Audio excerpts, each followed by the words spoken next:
Economia com Juliana Rosa. Juliana Rosa, boa tarde. Bom, hoje tem reunião do Copom. Hoje a gente começa a olhar o que vai acontecer. Você já havia falado ontem que deve haver uma queda de meio ponto percentual aí na Selic. Agora, tem números que podem interferir nisso? Números que saem agora podem eventualmente interferir na reunião que começa agora, hoje mesmo? Juliana, conta pra gente. Tudo bom, Ineg? Boa tarde. Boa tarde, Débora. Fábio, Olá. bem-vindo aí de Oi, volta. Ju. Boa tarde para os nossos ouvintes. O número que saiu hoje, Ineg, favorece o corte de juros, que é aquela previsão do mercado financeiro, que normalmente sai às segundas-feiras, saiu hoje por conta de uma operação padrão dos funcionários do Banco Central. Desde o ano passado, eles estão fazendo pequenas paralisações para pedir reajuste salarial. E esse dado divulgado hoje mostra que a previsão para a inflação desse ano diminuiu mais um pouco, está em 3,8, 3,81. Então, o que a gente percebe, a reunião acabou a primeira parte agora, o pessoal saiu para o almoço, e o que o pessoal do mercado está comentando é que provavelmente não vai ter grandes novidades, a não ser que, o Banco Central coloque naquele comunicado algum tipo de preocupação maior com aquela parte de serviços, que é a parte de restaurantes, aluguéis, que vieram um pouco mais pressionados nos últimos levantamentos, e o Banco Central pode dar alguma mensagem mais cautelosa e tal, mas se espera que a gente ainda tenha espaço aí, gordura para queimar juros, pelo menos mais 3 cortes de meio ponto percentual, e aí quando chegar perto dos 10%, aí o Banco Central aí sim poderia diminuir o ritmo para fazer aquele ajuste fino até os 9%, 8,5% de taxa de juros. E a discussão agora é porque você tem uma perspectiva de desaceleração da inflação, mas isso não deve acontecer sem percalços, né?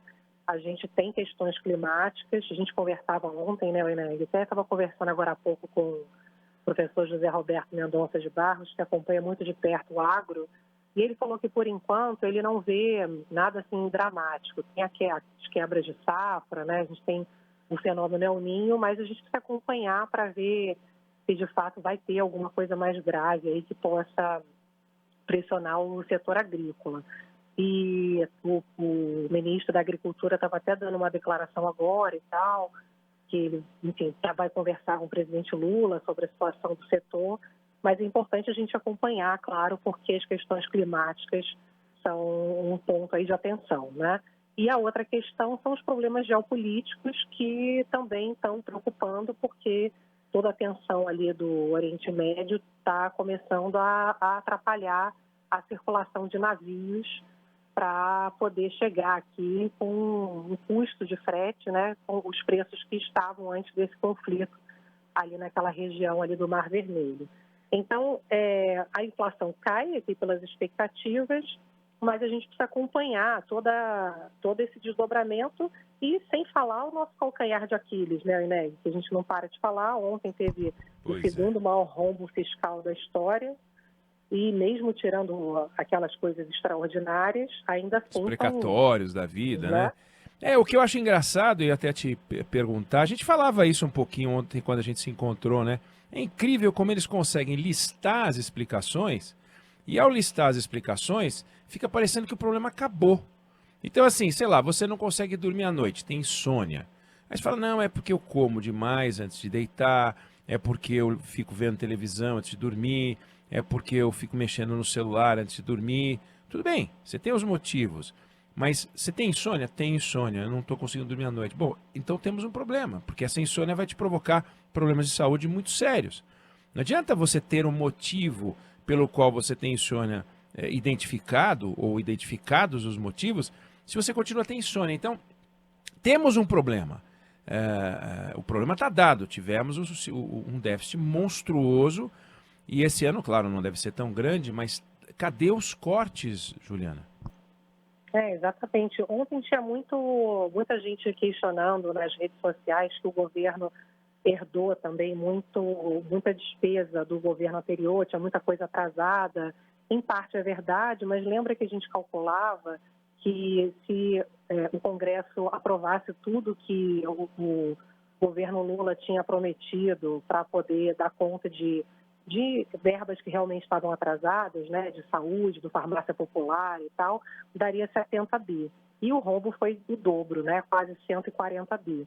Então, teve sim gastos excessivos, teve uma herança de pagamentos atrasados, mas teve um gasto exagerado, além da queda de arrecadação também, porque ano passado as commodities que seguram muita arrecadação do Brasil, né, petróleo, minério de ferro, tiveram redução de preços e isso impactou a arrecadação.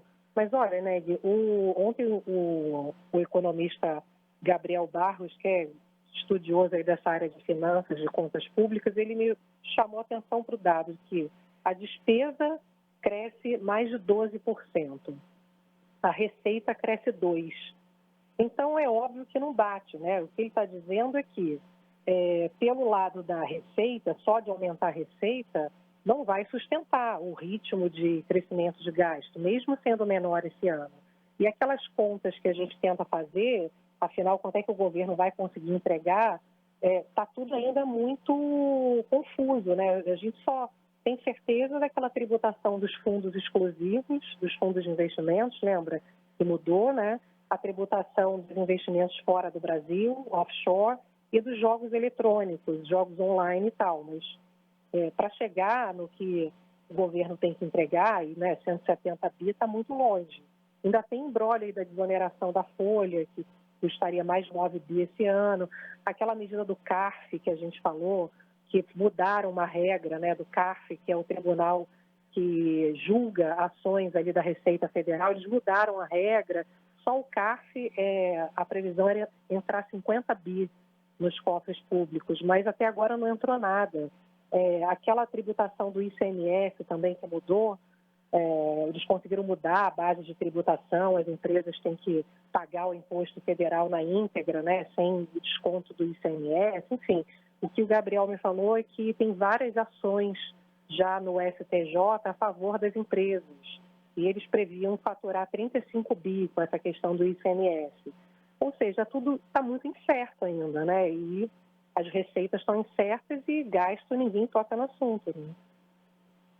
Perfeitamente. É isso aí, Juliana Rosa. Bom, hoje tem reunião, amanhã tem reunião, certo? Exato, amanhã é a super quarta. Amanhã é o dia D. Amanhã é o número, amanhã que sai o número para na quinta-feira a gente poder avaliar aqui o que vai acontecer. Mas acho que não tem surpresa, né? Você ontem já avisou que não tem surpresa.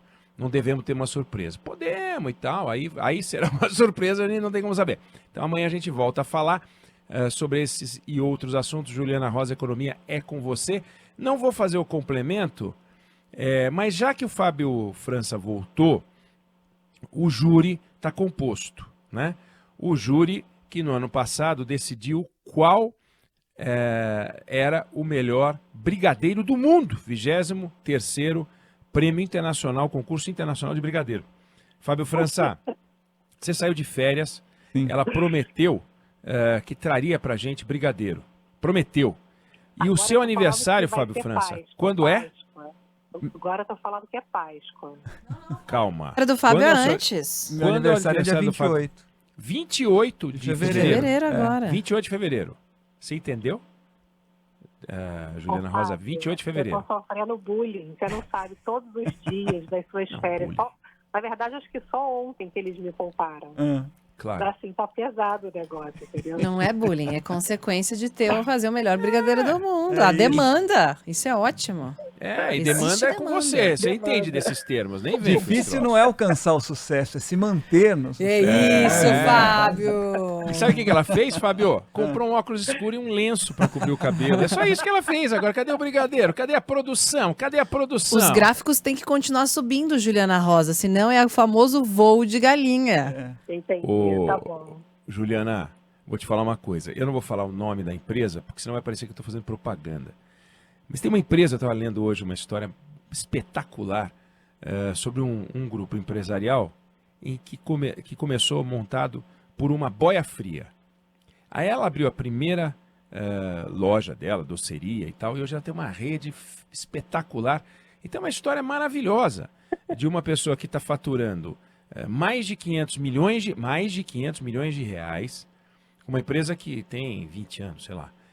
E ela começou com uma doceria, ela era boia fria. E hoje é uma empresária de muito sucesso. História bacana. Quem sabe a gente entrevista ela para falar sobre isso. Quem sabe você se inspira, Juliana Rosa.